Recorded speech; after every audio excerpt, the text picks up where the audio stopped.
Hi, I'm Dr. Sonia Nayyar, and welcome back to my dementia series. Today we're going to talk a little bit about what to expect when you go to the doctor's office.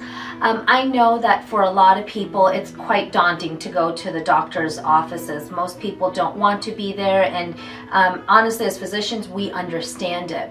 But at the same time, the best thing to do is really be prepared before you go to a doctor's office.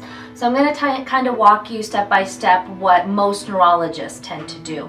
The first recommendation that I have for seeing a neurologist specifically is bring someone with you. So if you are worried about your memory, bringing someone with you who knows you well. It could be a spouse, an adult child, a caregiver, even your neighbor if they know you quite well, because usually patients aren't aware of how significant their symptoms are, and it's more evident to a family member or to a friend.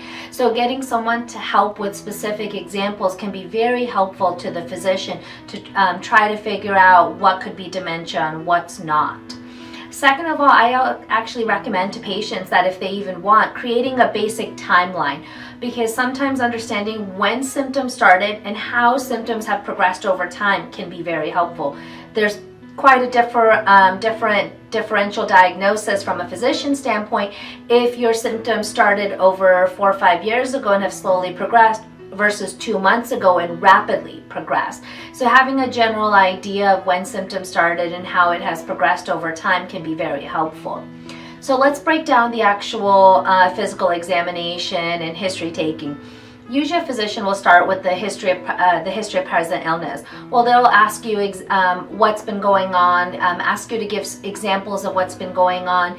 They may ask some specific questions as well that can help them figure out if you are in the dementia range, how to differentiate from different dementias as well.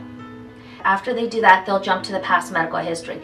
Now remember, this is really important because when we talked about vascular dementia and controlling your vascular risk factors such as the high blood pressure, high cholesterol, diabetes, smoking and obesity, and other cardiac risk factors, this is the time that they can really see if those play a part into your memory changes as well.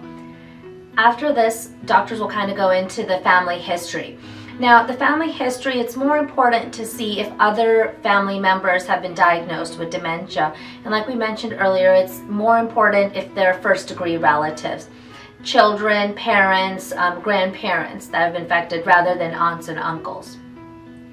Next, they'll go review medications. Now, this is really important. People don't realize that there are certain medications that make you more prone to either confusion or memory changes. And unfortunately, some of them are quite common. Some of the most common examples, sleeping aids. A lot of people, especially in the US, we suffer from insomnia, so they start sleeping aids, whether it's an over-the-counter medication like Tylenol PM, Benadryl, or a prescription medication. And these type of drugs can be very harmful to the memory and may actually worsen confusion. So it's important that your physician knows about it. At the same time, anti-anxiety pills, allergy meds, other narcotics as well can worsen the memory. So going through the medication list can be very helpful from a physician standpoint. Now let's talk a little bit about the physical exam. For the most part, physicians, neurologists have a very unique physical exam if you've ever seen one that's quite detailed from head to toe to look at different nervous systems. This is important because they can look for other mimickers of dementia. They can look for Parkinson-like symptoms. We talked a little bit about dementia with Lewy body and how they have Parkinson-like findings on examination.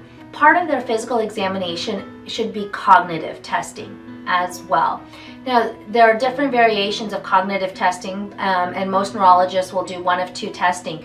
But these are a series of questions where we ask you to remember things, test your recall, test your visual spatial, about how well you can draw certain things.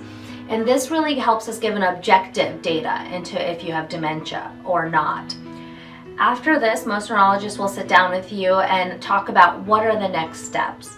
The next steps can really vary from neurologist to neurologist and really can vary based off their differential diagnosis. Most people will start with some lab work. There are some reversible causes of dementia that people look for. They may start with imaging, usually a CAT scan or MRI. There are more advanced type of imaging that are becoming more commonplace, such as PET scans.